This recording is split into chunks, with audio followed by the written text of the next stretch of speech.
It's my absolute pleasure tonight to introduce Meghan Lassiter. She is our Family and Consumer Science Agent in Brunswick County for North Carolina Cooperative Extension. Meghan started her extension career as an FCS intern and has served multiple counties in the Southeast District, focusing on nutrition education and improving food access. Meghan is a certified health education specialist. She attended UNCW and received a bachelor's degree in public health, and she's now studying to get her master's degree in nutrition from Appalachian State University. So Meghan, welcome, and thank you for joining us tonight, and we can't wait to hear what you have to say. Okay, thank you, Amy, so much, and thank you all for joining. I'm really happy to be a part of these series and get to present to you about reducing food waste in your home. Plus, we'll have a special little section on local foods, and then you'll actually join me in my kitchen for a live cooking demonstration. So this presentation, my focus is really to provide you with some tangible things you can do at home to reduce your food waste. I'm really going to focus on sharing some great tips, some new information, some products that you could use in your home, and of course, some resources to help you on your waste-free journey. As an FCS agent, I really see it as my role to help educate the community on anything related to food, nutrition, cooking, anything related to that. I do want to mention that I'm not an expert on food waste, but I do know a lot. Of course, it's hard to know everything about it, but I am passionate about people and helping people make healthy changes that are also sustainable. And I have my email here up on the screen if you want to jot it down. If you have any questions afterwards or just need some more resources afterwards, I encourage you to reach out. And if you want to know about some FCS programs that are going on in Brunswick County, we have a lot of virtual ones, so they're really open to anyone in the Cape Fear area. I can definitely add you to my newsletter and let you know. So let's get started here. I just want you all to think about what wasted food means to you. Now, I'm sure you've probably said it before because I know I do all the time. I don't want that food to go to waste. So what exactly does that even mean? Well, according to the EPA, wasted food is food that was not used for its intended purpose, and then it's managed in a variety of ways. So I really look at this as two main different types of wasted food. And a third one that is becoming more popular. The first one is just food waste, and I think you could consider it consumer waste. So it's the food that went bad before you could eat it. It's the food that was on your plate, but maybe you didn't finish it. And usually it can be composted or it just gets put in the trash, or sometimes it's also fed to animals. The second is going to be food loss. So that is actually the unused products in maybe the production, the growing, the manufacturing, or the distribution side. And it never really makes it to your home or to the grocery store or wherever you're purchasing it. And lastly, the one that's becoming a little more popular is this idea of excess food. It's food that is recovered. For example, if you had a party and you had leftover food that hadn't gotten eaten, it gets donated somewhere else. And we'll see a video towards the end about this excess food and some nonprofits and organizations that are trying to make this more popular. So why is this a part of this particular series? And really, it's because it's a huge problem in the United States. And not only that, it's a huge problem around the world. Just in the United States, it was estimated that there was 103 million tons of food waste. And that's about $990 billion. It's incredible for me to even think about these numbers. But to put it even into more perspective, it means that our food waste was the #1 material in our trash that was going to the landfill. So why else does this matter? Why should we even care about what happens to the food we're not eating, or the food that spoils in our refrigerator, or the food that doesn't make it to the grocery store? There's a lot of reasons, but I'm going to point out 3 main ones. First, the fact that there are 40 million Americans that are food insecure. Now, if you're not familiar with food insecurity, it means that there's really a lack of consistent access to enough nutritious food. Now, it's estimated that if we reduced our food waste by even 15%, we could feed over 25 million Americans every year. So we're talking about reducing a significant amount of food insecurity in the US. Next, when you waste your food, you are wasting your money. Plain and simple. According to the USDA, the average household could save $370 per person every single year. So if you're a couple, that's $800. If you're a family, that's a lot of money. That's a lot your money could be going towards. Next, when food is wasted, so is the land, the water, the labor, any energy or anything that is put into the production, the processing, the transporting, the preparing, the storing, the disposing, everything is wasted. About 80% of all of the consumptive water in America is used for agriculture. So that's a ton of our water supply.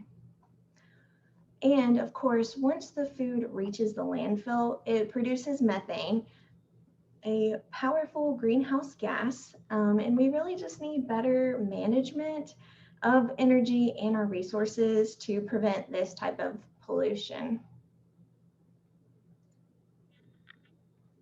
Okay, so I've talked a ton about food waste, why it's a problem. Now, where exactly is the food being wasted? Because I mentioned some of the manufacturing and things that also go into it, but this graphic here kind of gives you a visual of how food is being wasted per pound. This is information from 2018, so it's a few years old, but still pretty relevant. It shows us that over 80% of our food waste is coming from consumer-facing businesses. So that is typically a restaurant or a grocery store or something of that nature. And then also our homes. So in our homes, you can see was actually the most, contributed the most pounds of food waste. Now this company here, it's called Refed, that provided us with the graphic, is a national nonprofit that's committed to ending food waste across the US. So what is being done about it so far? Well, the EPA is involved. They have a goal to cut our nation's food waste by 50% by the year 2030. So in the next 9 years. And they are creating different legislations as it relates to farming and manufacturing and those things. At the end of the session, or tomorrow when Amy sends out the recording, she's going to provide you with a list of some resources, and you can see some of those kind of strategic strategies and interventions they are using specifically to reach this goal. But there's a lot of nonprofits that are dedicated to the mission. But really, it'll require a lot of collaboration and a lot of work across all levels, whether it's through the government, whether it's through the consumer, the producer, the retailer, any of them. So our focus is going to be on what you can do.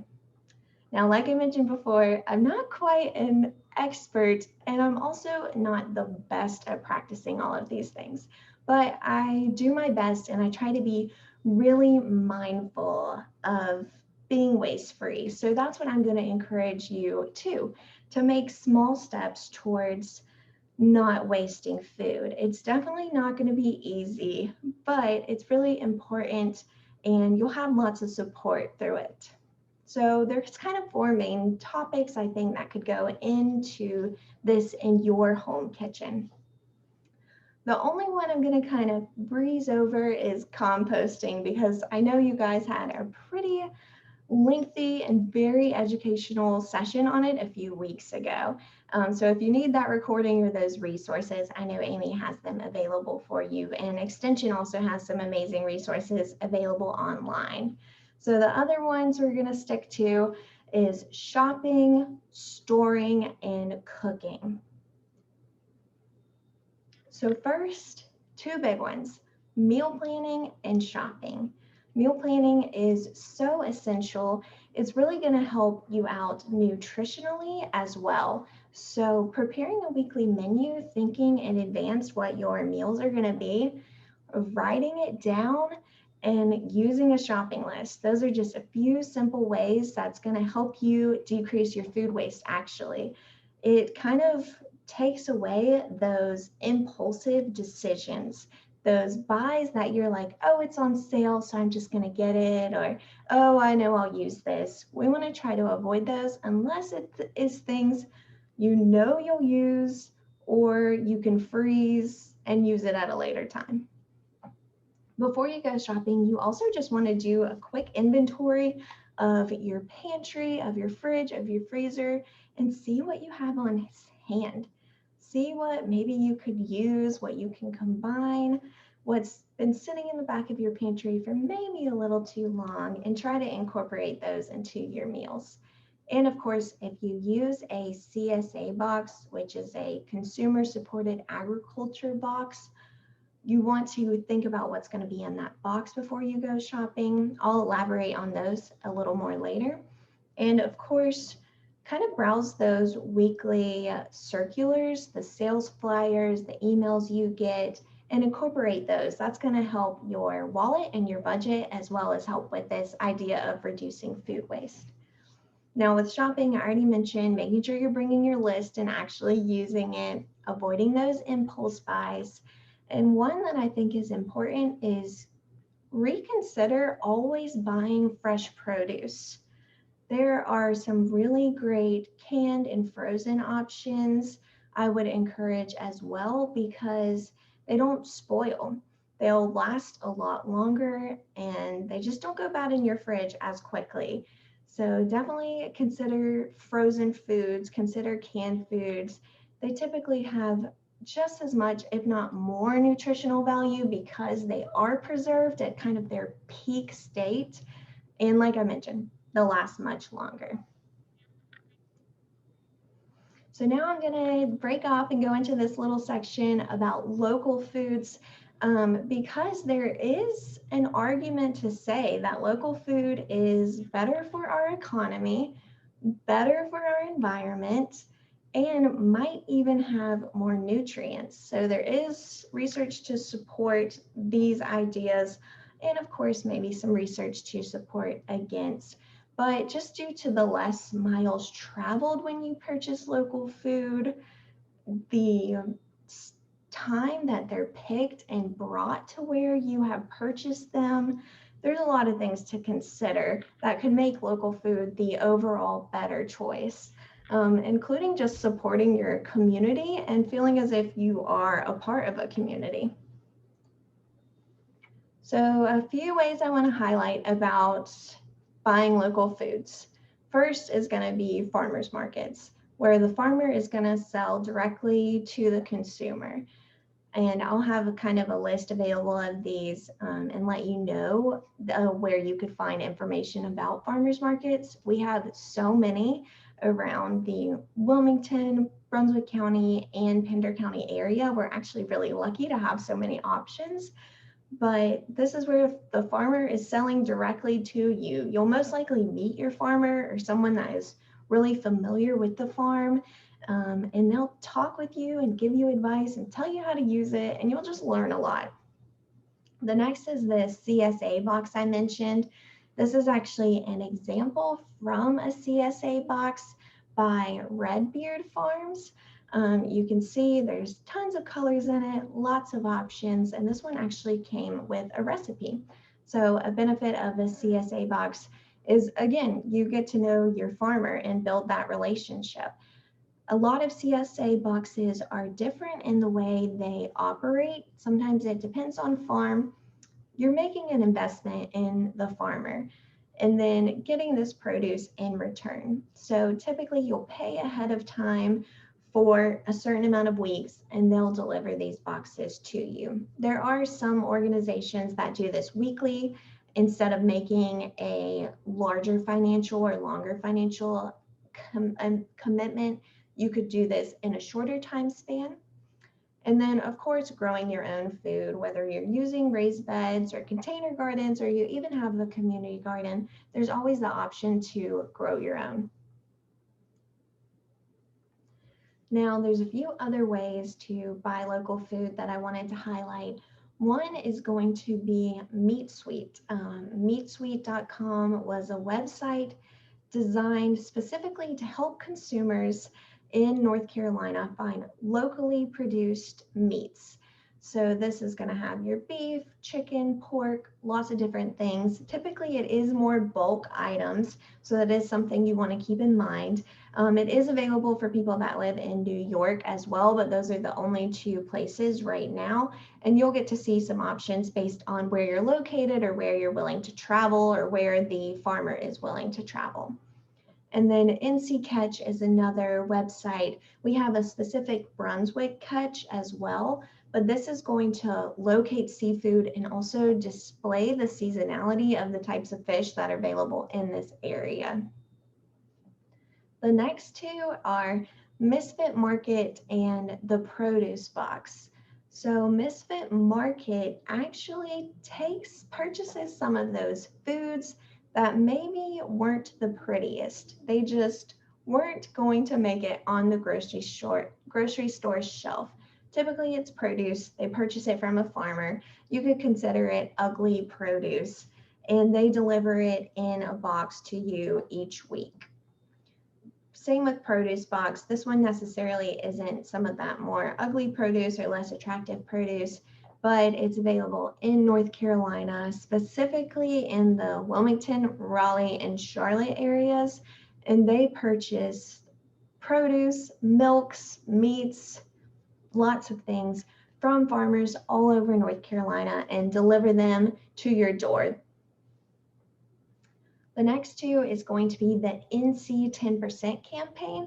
This isn't necessarily a place you can purchase local food, but it's going to provide you with a lot of resources on where to get that local food. And the NC 10% campaign just encourages people to spend at least 10% of their dollars on local food.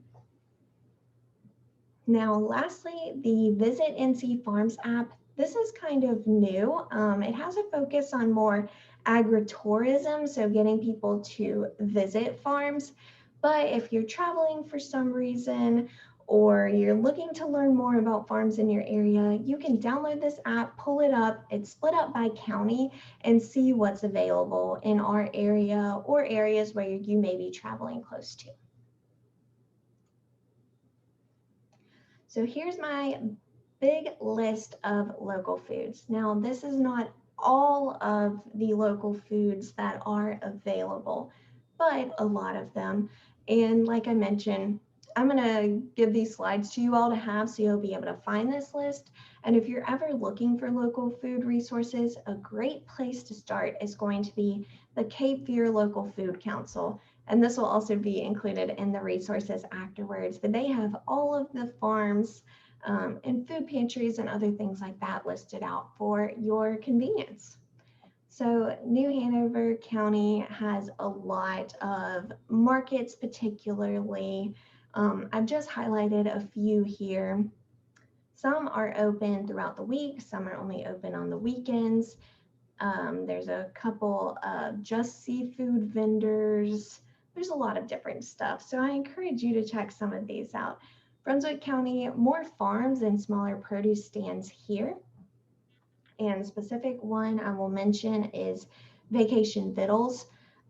So they typically collect leftovers from vacationers and donate it. So just another local group to highlight. And then Pender County, a lot of farms, oyster companies, seafood, local honey, all kinds of things. We're, like I said, really fortunate to have so many good options in our Cape Fear area.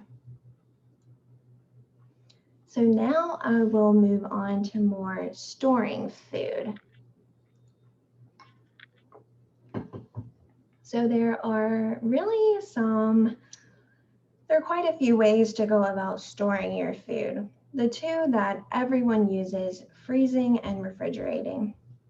First, you just want to make sure your refrigerator and your freezer are at the proper temperatures to give your food the longest life possible. If you don't have a refrigerator or freezer thermometer, I highly encourage you to get one. What's This going will on? also be very useful during hurricane season and afterwards when you're determining the safety of the food in your fridge and freezer. So your freezer should be at 0 degrees Fahrenheit or less. Typically, food you have in the freezer lasts from 6 to 9 months. There's a few exceptions to this. Sometimes they can last up to a year. You do want to try to label everything in your freezer and put dates on it so you don't have something wrapped up or in a container and you have no clue or idea what it is. In your refrigerator, you want to make sure your refrigerator is at 41 degrees Fahrenheit or colder. That's going to help your food last up to about 7 days. Of course, like I mentioned, there's some exceptions to this. Some of them can outlive that 7-day life after opening, like yogurt, for example. Some of them may not quite last 7 days. A big tip, put them in clear containers. If you wrap something in foil and you don't know what it is, the likelihood that you're going to use it is really low. And a tip I also provide is put the food you should eat first at the front of your refrigerator. Make sure it's the first thing you see so you know. And like I mentioned, having it in clear containers, put maybe your fruits and your vegetables in the clear containers. So those are the ones you pick up and eat, and maybe put that cake or something sweeter in a colored container or something you can't really see through, so it's not the first thing on your mind and you pick those fruits or vegetables first.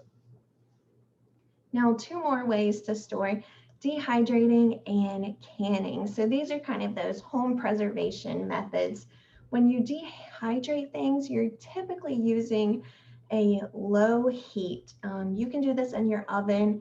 Now you could use your air fryer and lots of other things. There are specialized equipment for this as well, but make sure you are using tested recipes.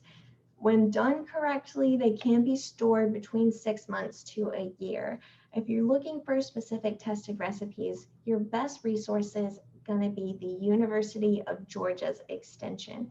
They have dedicated a lot of time and a lot of funding to it. And same thing with the canning. Canning is typically done boil water bath for certain foods and spreads and jellies and jams and things like that. And then, of course, pressure canning. Use tested recipes always. These can last just up to 1 year in a cooler and dark location. If it's exposed to the sun or exposed to a high heat, you may want to just keep an eye on it and reevaluate. It may not last up to this full year.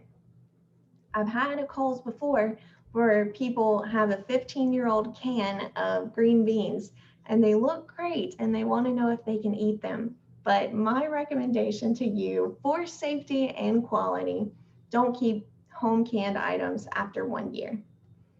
If you are interested in more home preservation classes or you have a pressure canner that needs testing, we do offer those at Cooperative Extension. So just let us know if that's something you would like. So now, what if you already do everything I mentioned? One, you're a rock star and you're doing a great job at reducing food waste. But there's still a few more things you could do. Just raise awareness about this issue. Whether it starts with your friends and family, and maybe you purchase them some books about it or some kitchen items that may be useful, or just kindly share the information you know, that's always helpful. Call your representatives. Now, this may seem a little silly, but contact your local government officials and let them know that this is an important issue to you, that you want to know how things are being treated, and you just want this to be at the top of our list. And lastly, get involved. Join those nonprofit groups locally and nationally. Start your own nonprofit. Anything you can do is going to be beneficial. Okay, I'll take a little break here to take any questions we had, Angie or Rachel.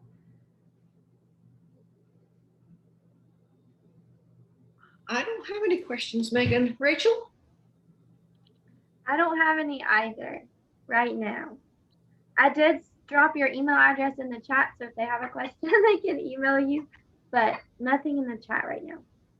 Megan, I have a question, which is, you made me think about my freezer, which often becomes a graveyard for meat.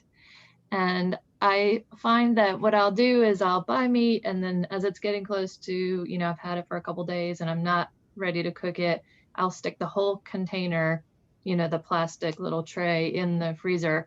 But then when I go look at it a month later, it looks all freezer burnt and not appetizing. So then I don't want to eat it, and now it's just down there and I'm never going to eat it until I throw it away.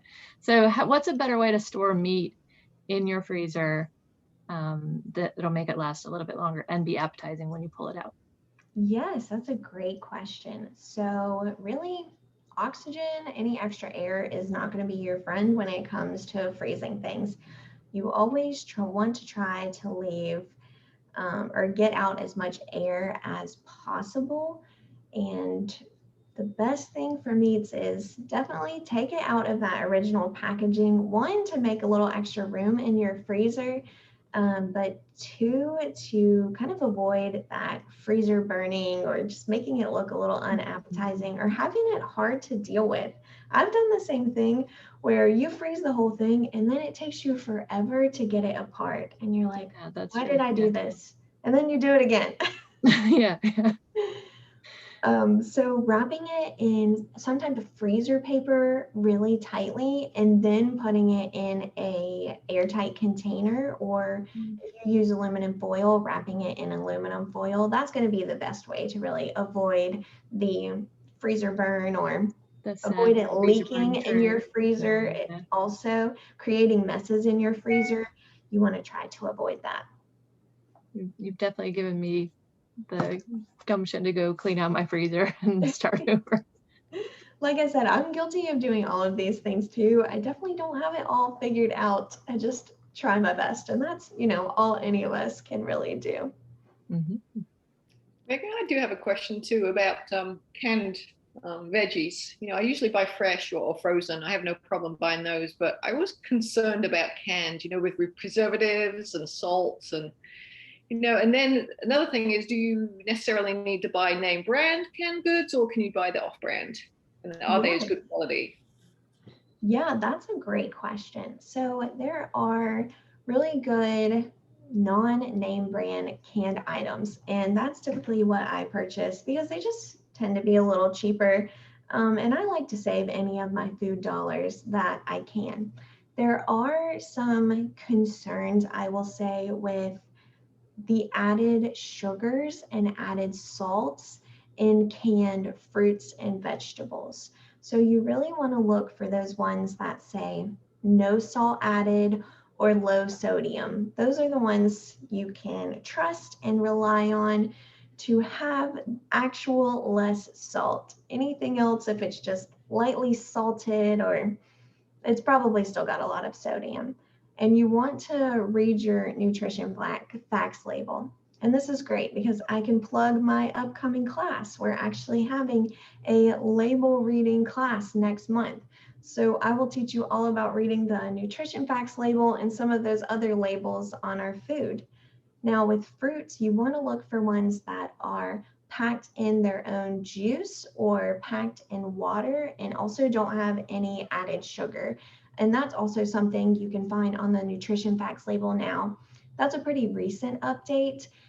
Just under the sugar on the nutrition facts label, it'll have a special section for added sugar. So that's the part you want to make sure is 0.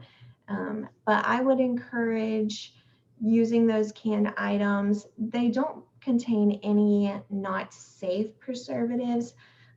If you are concerned about maybe what the cans are made of, sometimes they have glass items too that are going to be a little more expensive, but those could also be a really great option.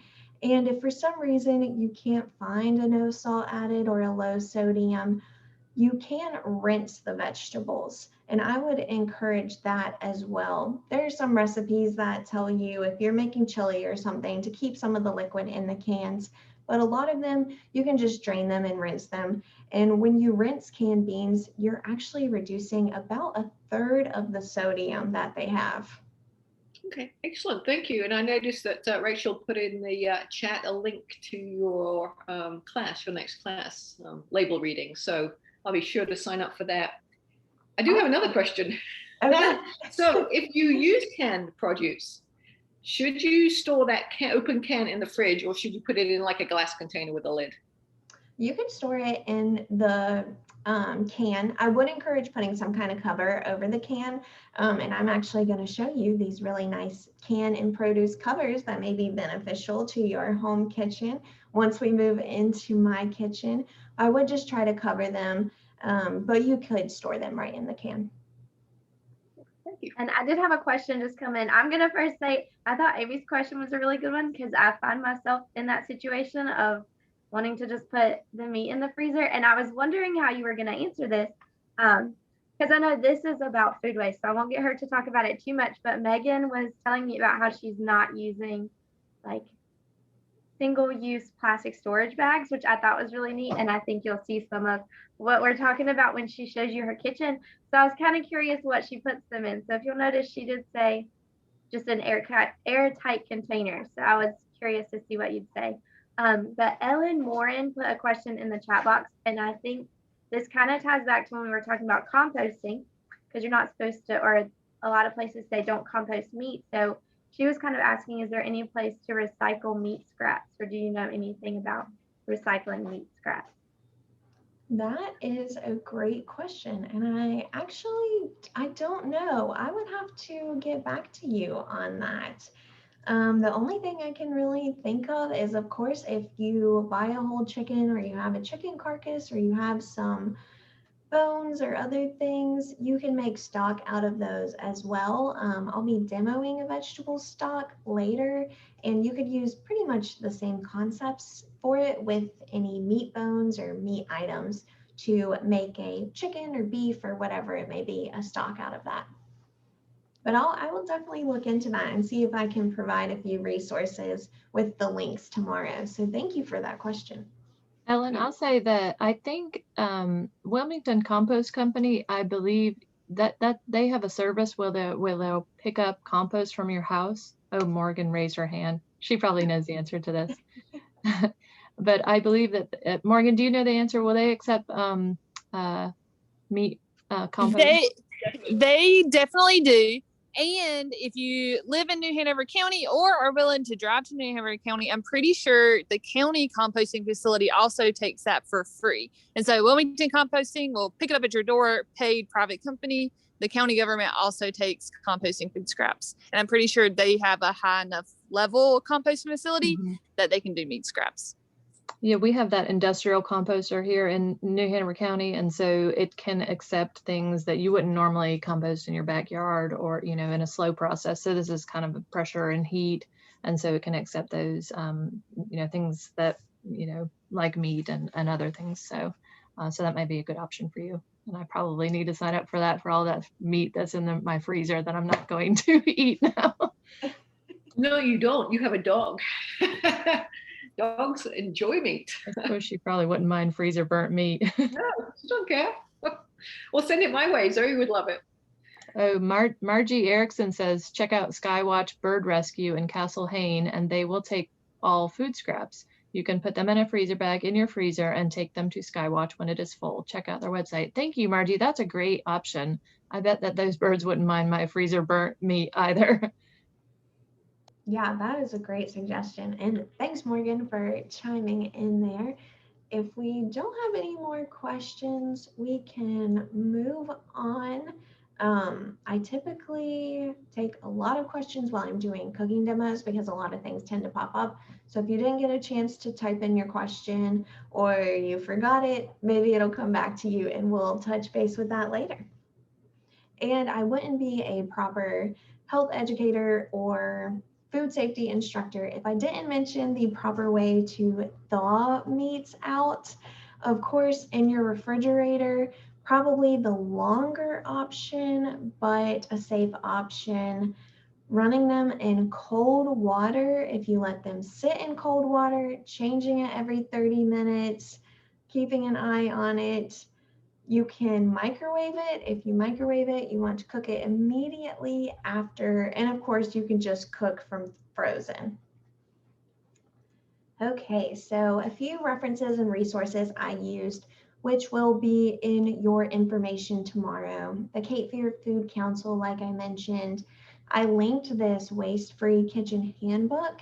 It's available on Amazon. I think it's very useful if you like reading materials related to sustainability or really like to learn by reading. This was a great resource. The EPA and the USDA, the Harvard School of Public Health, Feast Down East, Feeding America, and of course, My Plate. So now I'm going to move on and do a food demonstration. I'm going to make my own vegetable stock and just share some helpful products that you may find useful in your kitchen. And I am going to play a video for you while I transition. I think you'll find this video super interesting. So let's see here. And if you need a break or anything, this would be a perfect time.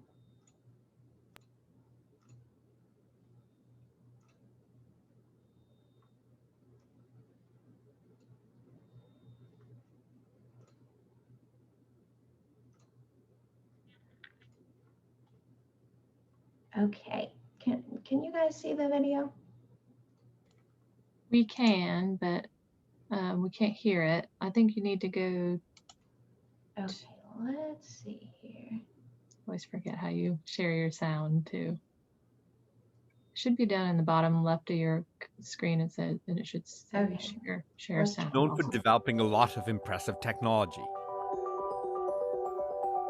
But hidden in the kitchen of MIT's Media Lab is perhaps my favorite MIT invention, the food cam. Okay, so it might not look like much, but it's actually quite brilliant. Let's say you have some leftover food. You put it under the camera and you hit the button. Food Cam posts a photo to Twitter, Slack, and a mailing list, all with a simple message: come and get it. It looks like a pretty good box of donuts. Yes. It looks yummy on food cam. It does. Getting the food can actually be pretty competitive. By the time we got here, just 30 seconds after it was placed, the whole building had swarmed and all the pizza was gone. There's a mad rush of people that come from like every entryway in here to get the pizza. So you got to kind of move pretty quickly. Yeah, it's a game. It's like the Hunger Games. Where do you? Will and John invented the food cam all the way back in 1999. This is before Facebook, before Gmail, before social media as we know it. The idea came from a building-wide leftovers problem, and in some ways, this simple invention gets at the big problem of food waste. I mean, that's sort of the serious part of what you have done, really, right? Which There a is huge no issue. doubt that this completely helps reduce food waste at the lab. Almost all of the catering people know that if they have spare food from their event, they can just hit the button and people will consume that food. And those are not even Media Lab events that are now fueling the food cam. When we picture the stuff that's hurting our planet, what do we think of? We think of like smokestacks, cars, oil spills. We don't really think about all the food we throw away. In the US, roughly 40% of the food we produce never gets eaten. That's over 365 million pounds of food each day. While that's happening, about 1 in 8 Americans still don't have a steady supply of food to their tables. And all this wasted food is a huge contributor to climate change. If global food waste were a country, it would be the third largest emitter of greenhouse gases, just behind China and the United States. So it really is an enormous problem and one of the easiest ways to address climate change. It takes a ton of resources to produce food. On top of that, you have all the energy it takes to keep it cold and to transport it around the country. And when food decomposes, it isn't just stinky, it releases potent greenhouse gases. Basically, we're trashing our planet to grow food that no one eats. But here's the thing, no one actually likes wasting food. It's just something that we haven't been paying much attention to. Of all of the challenging problems out there, reducing the amount of food we're wasting is one of the easiest. In the US, consumers collectively make up the largest portion of food waste. A family of 4 spends about $1,500 on food that they never eat. Meat is less as a percentage of what we buy, but when you consider it in particular as a greenhouse gas intensive product, meat waste actually has the highest greenhouse gas impact. And you don't have to be an expert to understand why food is going to waste in our homes. We're all busy and on the go. Sometimes I buy food without thinking, do I really need that? There's even been a little bit of research to show that once something goes in the refrigerator, it's actually worth less to us than before. Researchers asked people how they would feel if they got home from the grocery store and dropped a carton of eggs. And then they asked, well, if your eggs sat in your refrigerator for 6 weeks and then you didn't use them, how would you feel about that? And people felt a lot less remorse. I think a lot of the waste in our society does come down to choice and wanting to have the option to eat something at any time, whether or not we use it. Part of the reason why we overbuy food is that we've got tons of space to store it in. Refrigerators have grown about 15% since the 1970s. One of the things we found in our research is that people are uncomfortable with white space when it comes to food. So we love it in buildings or in design, but when it comes to food, we do not want to see empty space in our refrigerators, on our plates. And so I really believe that in some subliminal way, we're just filling everything. And if we had smaller refrigerators that let us see everything that was in there, that in itself would lead to quite a bit less waste in our homes. And it isn't just our refrigerators that have gotten bigger. The average dinner plate has grown by 36% since 1960. And when you have a big plate, you tend to put a lot of food on it, whether or not you can eat it all.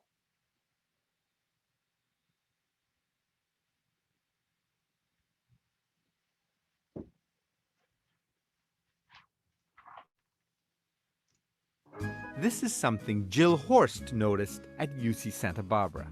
You have a tray that's 14 by 18 inches and you feel you need to load it up with food. You would see students that had 4 glasses, water, juice, soda, milk, and you would go to the tray return and they would still be full. In 2009, the dining hall stopped using trays. Students can take as much food as they want, but there isn't a tray to pile it onto. The food waste per person per tray reduced by 50%. I mean, so that was huge. Let's say that the average student weighs 6 ounces of food per meal. That may not seem like a lot, but UC Santa Barbara serves 13,000 meals per day, so that's nearly 5,000 pounds of wasted food. It's like throwing 350 Thanksgiving turkeys into the garbage every single day. And when you take the trays away and it becomes 3 ounces, it's a significant impact to help with not only the food waste, but food cost. So it turns out that something very small, like removing a tray or changing the size of a plate, can have this profound impact on our behavior. And it doesn't take much effort because the effect is subliminal. The other thing they're paying attention to at UC Santa Barbara is portion size. Each plate is portioned, one portion for a student. They could take as many portions as they would like, but we are actually plating the right size, the right amount that we should be eating. We've gotten used to these gigantic portion sizes at restaurants, and in a subtle way, it encourages us to overeat and throw away a lot of food. If you look around, there's not a whole lot of food waste on the plates because of the proper portioning. I mean, that's somebody's meal. That's all they have left. None of us are perfect. And wasting less food isn't just going to happen overnight. But just having it on our radar can really help us waste a lot less. And if we do have extra food, then let's at least try to get it to people who could use it. There is so much high quality surplus that's wasted that just needs to find the people that need it the most. Komal is the founder of Copia, a startup that's trying to recover all this perfectly good food. If you imagine the world's largest football stadium filled to its absolute brim, that's how much food goes wasted every single day in America. And I'm not talking about last night's pad thai or this morning's half-eaten pastries, but untouched, uneaten, perfectly edible food. So we don't need to purchase or make more food. We just need to figure out how to get it to the people who need it. MIT's Food Cam is great at recovering food, but when you start scaling this up from one building to an entire city or an entire country, it becomes much more difficult. Let's say you're a small company and you have 200 sandwiches left over from an event. That's a lot of food, but it takes time and effort to figure out how and where to donate it. Most people really don't want to deal with all of this. It shouldn't be this hard to do a good thing. Like, how cool would it be if people who have food could say, hey, we have food, and people who need food could say, hey, we need food, and we could connect these two people and clear the marketplace. So Komal is trying to make food donation easy and intuitive. If you have some food, you type your info into the Copia app. A driver will then come and pick up your food and deliver it to the shelters that need it. And during big events like Super Bowl 50, there's a ton of extra food. The issue is that it has a short shelf life. Imagine 4 16-foot refrigerated trucks filled to their absolute brim. That's how much food we recovered. We fed 23,000 people in 2 days. Nobody slept. And it's not, hot dogs and popcorn. It was lobster rolls and pulled pork sandwiches and $300 cheeses, high quality food. If we can get the food that would otherwise be wasted to people who need it, we're not only fighting hunger, but we are actually slowing global warming. It really is a win-win. And Komal doesn't want to solve hunger in just California. She wants to solve world hunger, period. It's not about optimism or pessimism. I think it's just that we're hell-bent on making it happen. This isn't going to be an overnight thing. It's got to be policy change. It's going to be other entrepreneurs. It's going to be really big companies and institutions also taking a stand and saying that, you know what, we don't tolerate perfectly great food being wasted. Look, no one likes throwing out food. So we've made a simple guide to help you waste less. Okay, so that was just a short little video. I really like it and found it very interesting. And now I'm going to meet you over in my kitchen.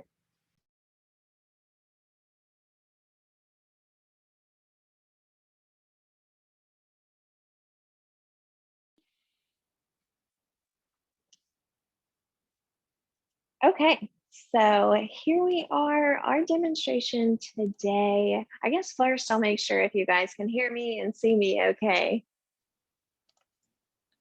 I will say, if anybody, you can change your view. So if Megan isn't, if you're looking at the big panel of pictures, you can go up to the top right corner and there should be something that says view, and you can click on speaker view, and that will make Megan big on your screen.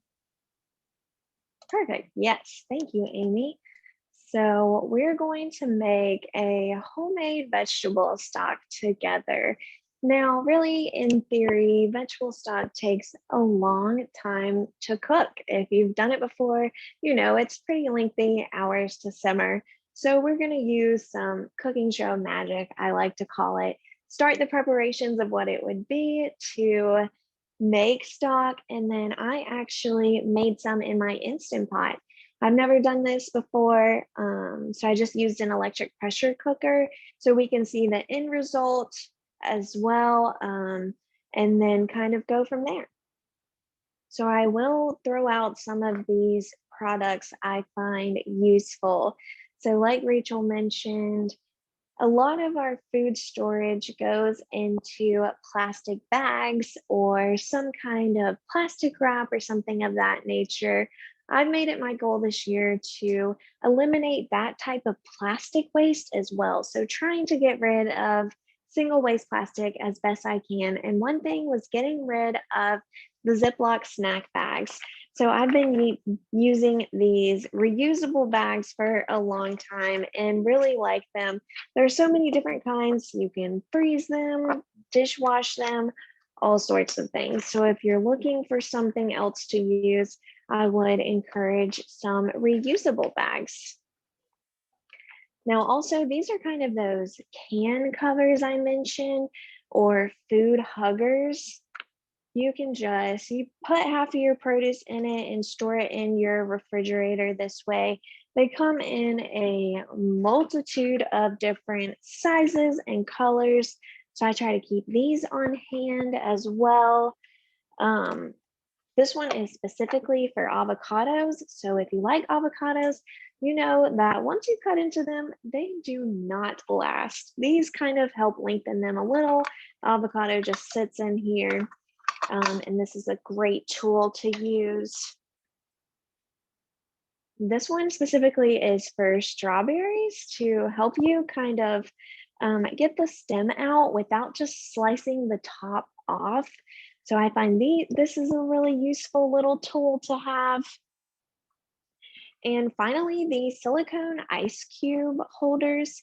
This is actually a great way to store your vegetable stock afterwards. So just filling these up and freezing them, putting them into a bag afterwards. If you have fresh herbs that you're not going to use, or garlic, also chopping them up and freezing them in olive oil is going to be a great kitchen hack for you to use and not throw out the basil or the garlic or whatever it may be that you didn't use. And I actually have another one here to show you. This one I froze some olive oil in earlier, so it's kind of a different style, but still that flexible ice cube container. And then you can just pop this out and warm it up in your pan. So I will share a recipe with you about vegetable stock from Med Instead of Meds, which is a Mediterranean style diet. And this will kind of give you an idea. You can really put all kinds of scraps and all kinds of vegetables into your vegetable stock. Certain things are going to change the flavor and certain things may not work as well as others. For example, some of the best things are going to be onions, they're going to be celery, carrots, leeks, garlic, fresh herbs. Some things you might want to avoid are the cruciferous vegetables. So I have some broccoli I'm going to add into ours, but when I was doing my research, just on past experience, you want to limit the amount of broccoli or some of those other ones like cabbage, eggplants, some of those that have a stronger color and flavor. You're going to see the impact of it in your stock. So limit the amount of those you use. And of course, super important, wash your hands before you get started with your vegetables, and also make sure you wash them very well. Even the extra pieces and scraps you cut off, you want to rinse them, maybe scrub them a little, because you don't want to have any dirt or sand or anything like that left in your stock. And if you're using potatoes, you don't want your stock to taste like dirt. So another tip, one I find really useful, is once you cut things, just keep a bag in your freezer and put the scraps in your bag. Once the bag gets full, that's when you know it's time to make some stock. Now, the stock will last in your refrigerator for about 7 days up to a week. If you freeze it, it could last about 6 months. So we will go ahead and get started here. I'm going to put an onion in here.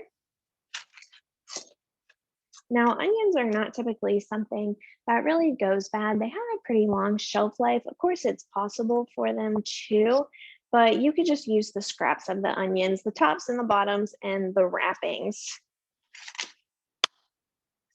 But I had an extra onion on hand, so we're going to use this. Just going to kind of roughly chop it up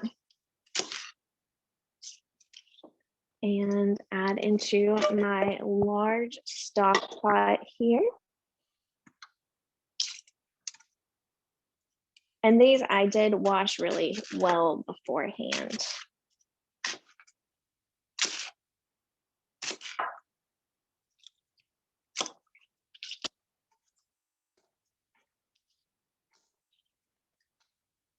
Okay, I've got this carrot here. It was really not looking so good anymore. So I'm gonna chop this carrot up, add this in here. And now I've got some of my extra scraps I've been storing up over the past few weeks. So we've got some different celery trims, some more carrots, some onion pieces. And we're just going to add those in there. And then also I'm going to add some garlic. So this, you really don't need to do anything extra special to it either. You can add the whole piece of garlic in there.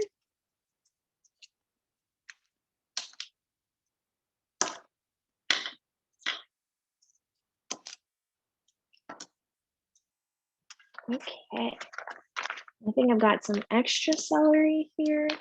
We actually had a socially distanced baby shower for a coworker, so I've got some extra celery that didn't get eaten and some broccoli too.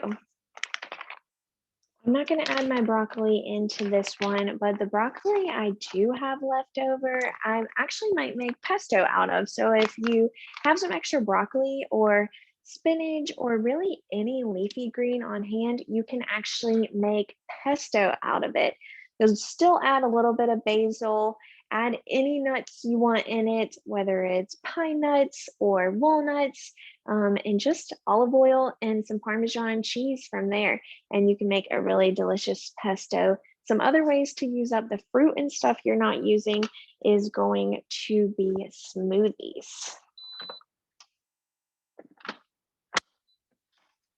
All right, so now we're going to shift gears here. I will add a little bit of salt in here. That is one of the other great things about making your own stock or broth at home is you get to control the nutritional value of it. You're getting tons of vitamins and minerals and flavors from all the vegetables, but you decide how much sodium is in it and you don't add any sugar in it. If you do, maybe you're just adding a pinch. So it's going to be a lot less than those typical stocks you find in the grocery store. I did want to add also that there is a difference between stock and broth, but it's pretty minor. Typically, when we think of stock, it is made with bones. If you're just making vegetable stock, it's just thicker than broth. Stock you're going to put in your cooking. Broth is typically maybe you would drink it how it is. So it's a little thinner. And I've got some broccoli pieces I'm going to add in here as well. Do we have any questions so far?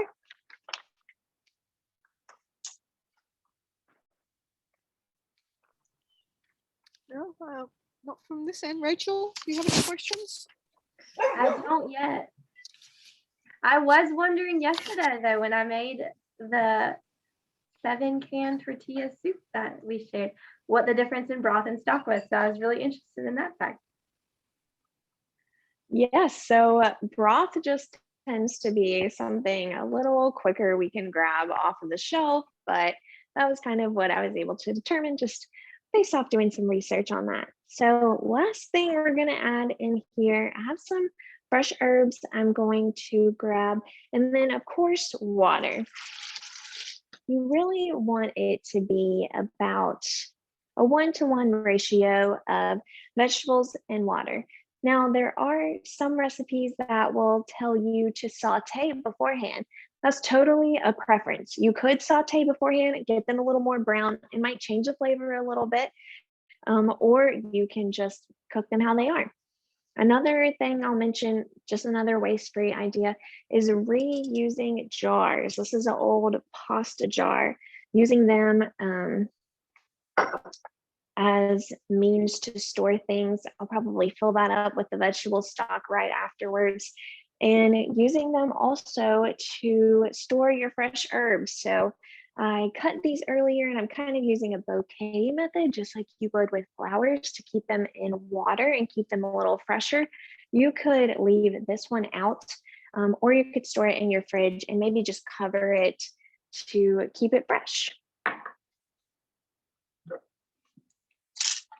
So another jar here with this airtight lid. I'll dump my water in here.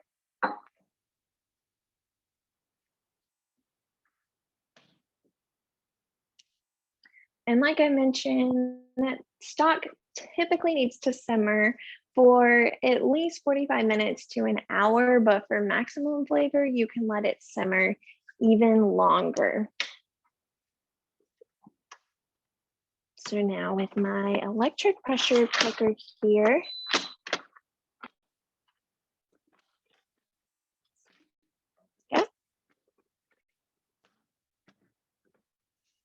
it smells so good in here already. I've got a bowl here with a mesh strainer. So you are going to want to strain out the vegetables you use to cook. You can put it into a bowl. If you have a smaller strainer, you could go ahead and strain it into a jar or something similar. Let's see. This is kind of hot.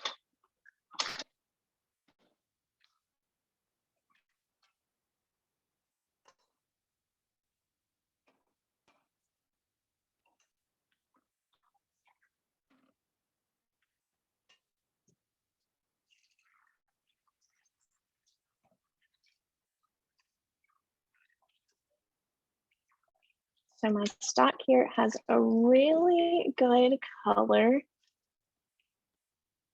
You can kind of see all the different vegetables I've used.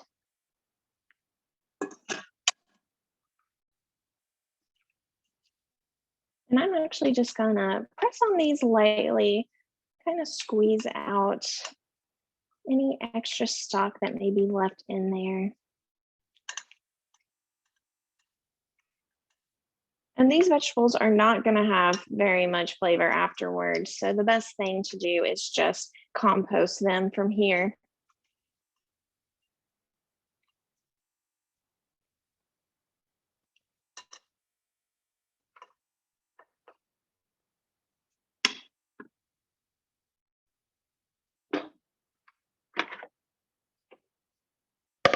So I can empty my vegetables.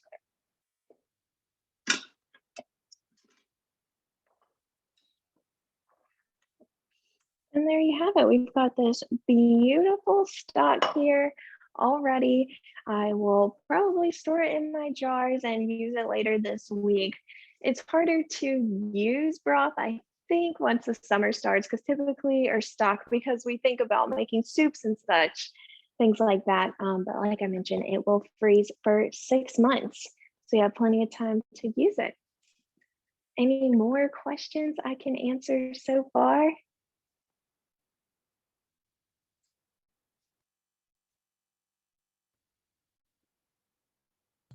Megan, I'll ask, what's your favorite soup to make with vegetable stock? Ooh, that is a great question. So I'm kind of a traditionalist, but maybe with a little bit of a twist. I love chicken noodle soup, but part of our Med Instead of Med series focuses on eating more whole grains. So instead of using noodles, I'll actually swap it with barley and use some pearl barley and make barley chicken soup and add carrots and onions and celery, and it's really delicious. I like to make it in the electric pressure cooker because you can cook your chicken from frozen. It shreds the chicken afterwards, and it's really quick and just really delicious. Yeah, I and Rachel are very lucky because we get to have all the food that Megan makes in her classes, and then we get to have it afterwards. So I have been enjoying farro because Megan made a dish with chicken and farro, which is a different grain. And so I've really been enjoying using that in place of rice. So that's been a really good thing.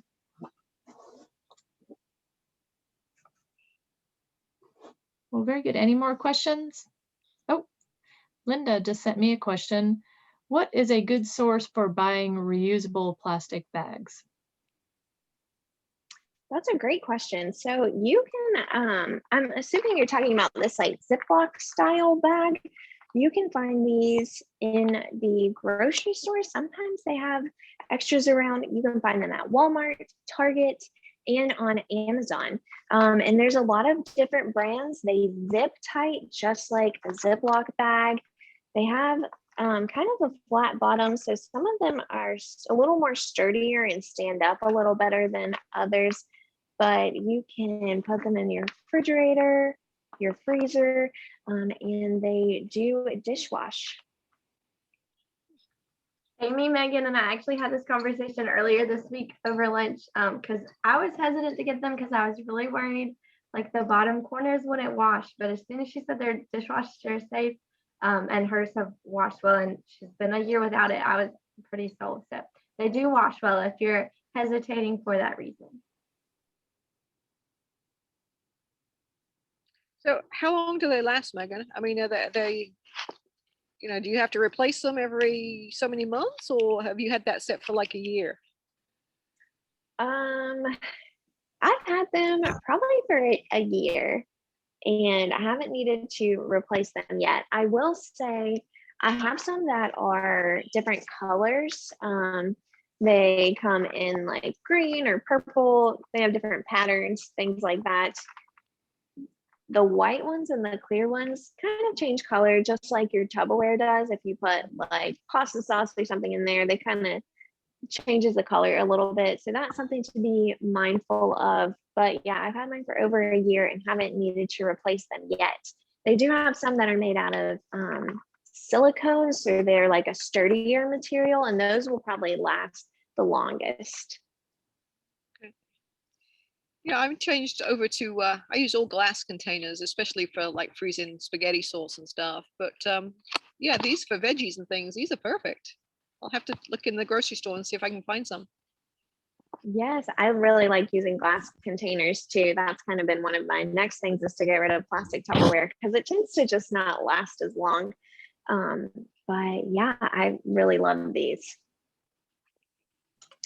I'll share a quick tip of how we have reduced food waste at our house, which is every night when we have dinner, and I have my husband and my 2 teenage daughters. So I make a kind of a big meal, and then right after dinner when we're cleaning up, I immediately put the leftovers into containers for lunch the next day. So that way we don't have to think about what to make for lunch. We just immediately take out those containers and then we have that for lunch. So that has reduced, you know, so that way it doesn't go into the refrigerator and then go into the leftover graveyard.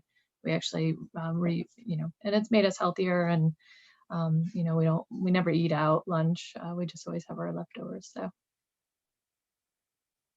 Yes, that's a great tip. In our house, we don't put leftovers on the bottom shelf of the refrigerator because they just seem to never leave there. We just forget about them. So they never go on the bottom shelf. Like I mentioned, kind of having them in eye level or just being able to know where they are and see them regularly really kind of helps with that food waste as well. very cool. Any more questions from Rachel or Angie?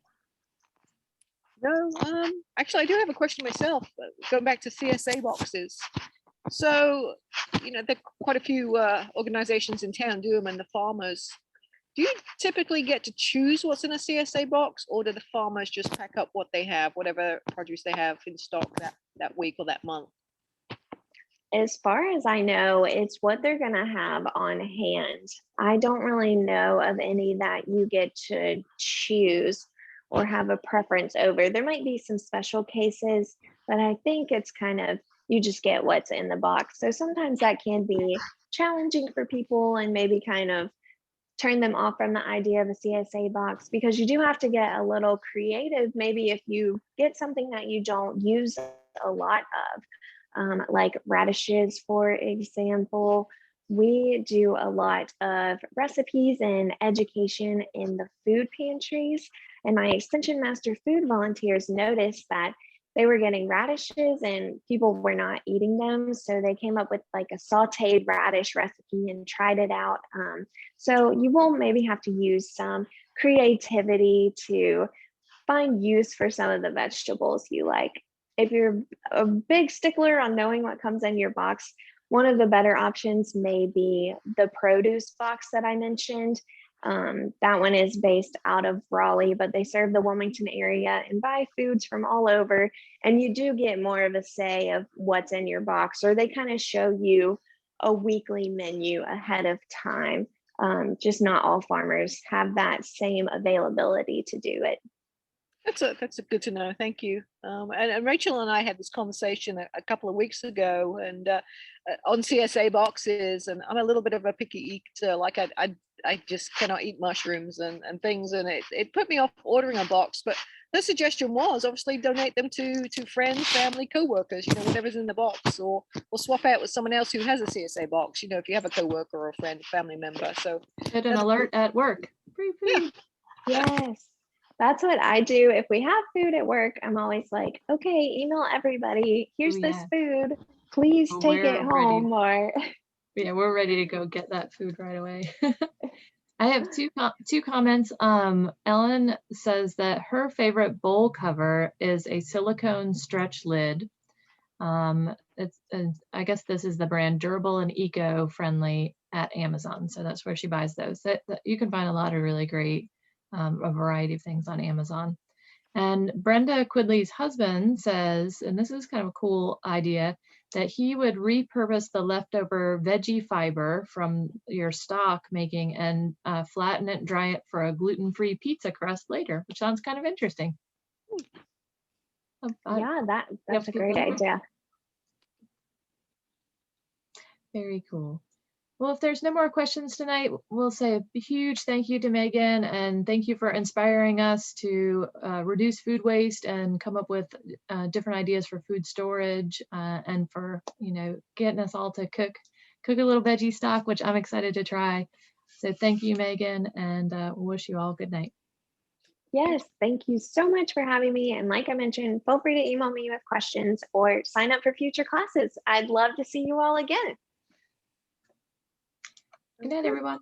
Good night.